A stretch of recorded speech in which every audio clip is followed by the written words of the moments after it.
Real quick, let's go through the life of Paul, and I'm going to do the short version of this because my wife is fixing to wave her arms. This is the approximate timeline, and I want to honor Paul. He deserves it. They chopped his head off. Paul's ministry was vast, and it's not because of what he picked up so much as it is what he left behind. He had it. His life was made. He was a Roman citizen from birth. He was born in Cilicia, which is where the city of Tarsus is found. He was born in Tarsus. Tarsus was a Roman capital city because something that they had done, the emperor at one point said, "You are Rome now."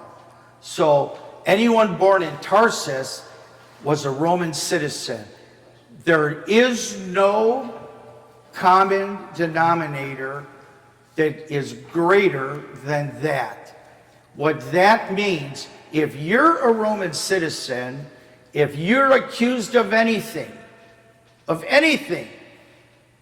you can snap your fingers and say, "I appeal to Caesar," and the Roman emperor would grant you audience. So you would be held, if you're accused of murder and you're a Roman citizen, they can't kill you, they can't beat you, they can't tie you up.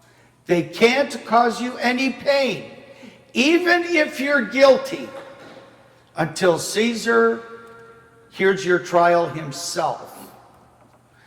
That would automatically buy you 5-6 years because it would take long to get on that schedule because he got other stuff to do. He's Caesar, right? So that's what saved his life or prevented his death. And then if they find you guilty and they sentence you to death, they have to do it pain-free. So they were all beheaded.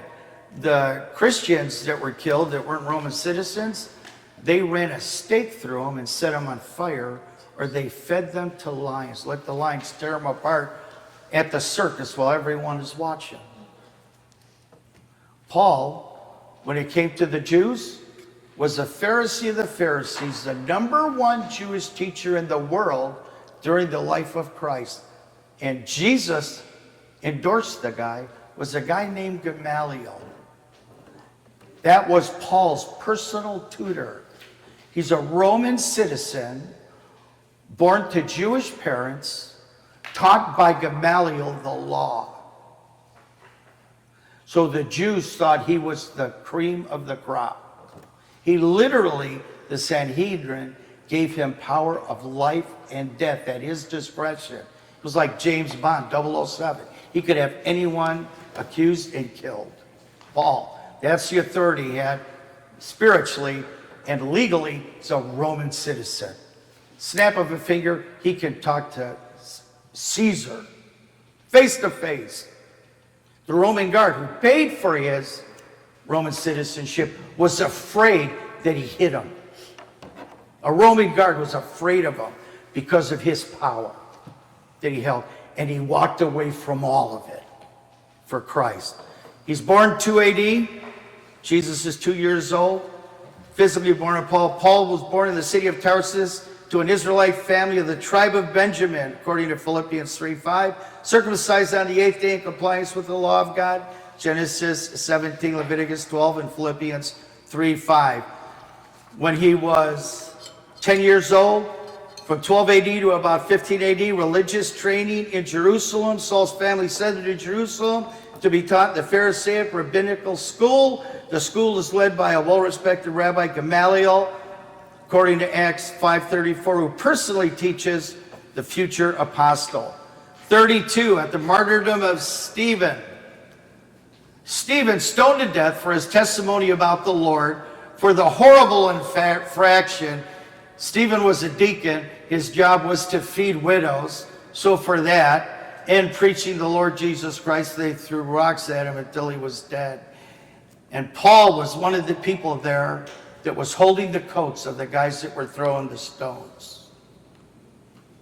Paul consents and witnesses the death in Acts 7.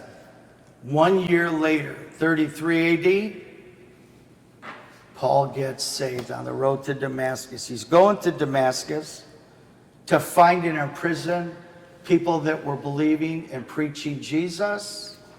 And on the road, he gets saved. 1 year after governing the death, the martyrdom of Stephen. In 33 to 36 AD, Paul's taught by the Lord Jesus Christ after his conversion, and then fleeing Damascus because of the persecution that was going on there in Acts 9. Paul spends 3 years in the Nabatean Arabia. Most biblical scholars, myself included, believe that God gave him 3 years there face to face with Jesus. That Jesus came down and spent 3 years there with Paul. Either straight through or consistent series of visitations. At one point, Paul actually says, and he doesn't know if it was in the body or in a vision, that he was taken to heaven and spent time in heaven. That was during this period here. You see all of those, that whole paragraph, read it at home. I've pushed my wife's patience as far as I can in this introduction. In AD 36, some of you are already praying for me. Paul's first visit to Jerusalem after his conversion to Christ. He's already made a huge impact. A huge impact. He has crossed the Rubicon with the Jews, and he's crossed the Rubicon with the Romans. It's just him and Jesus until they chop his head off.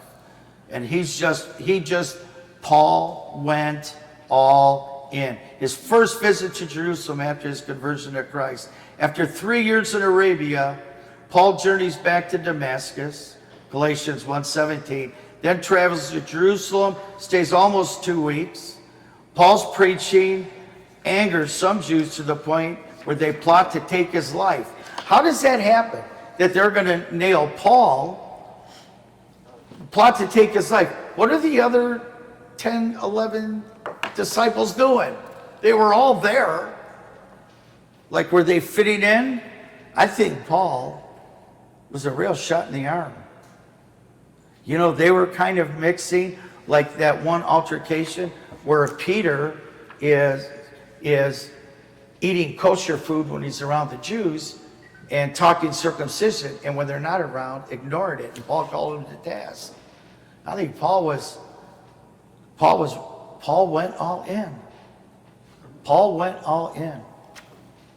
36 to 40, he goes home to Tarsus. Apostle Paul stays in his hometown for another 4 years. 40 to 41, because of the church growth in Antioch, men from Cyprus, Cyrene, travel to Antioch of Syria to reach out to Gentiles concerning the gospel of Christ. God blesses their efforts.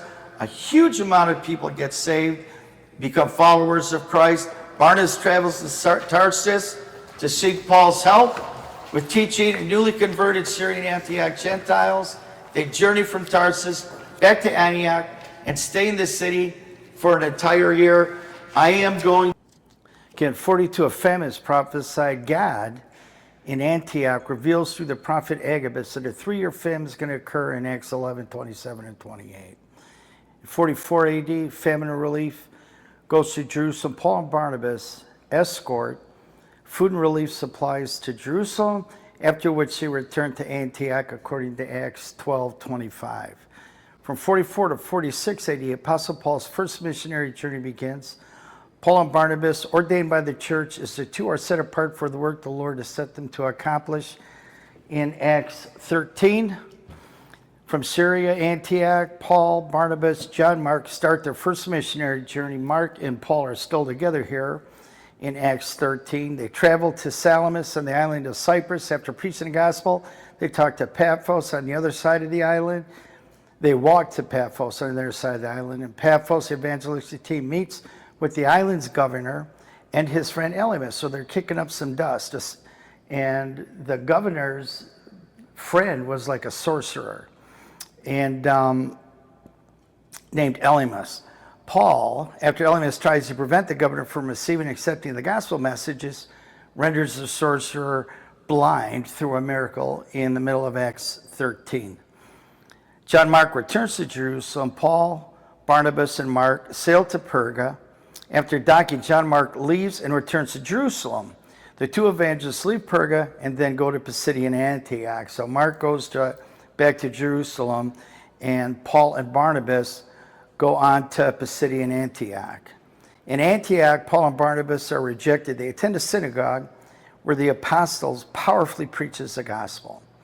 A lot of people in the city initially believe what is taught, but they're soon turned against the gospel by Jews that were following Paul along and were causing trouble as Paul would preach, and these Judaizers would come in afterwards and undo some of that damage to the synagogue. And the evangelists are thrown out of the area, travel to Iconium. As is its custom, Paul preaches in a local synagogue. Once again, sadly, unbelieving Jews stir up many in the city to oppose the truth. After learning the plot they have them stoned to death, the two preachers flee to Lystra. Paul is here. It's the same thing every time. He's honored, and then they try to kill him. In Lystra, Paul heals a crippled guy. The people that see the miracle are so amazed that they try to worship the evangelist like Paul is a god.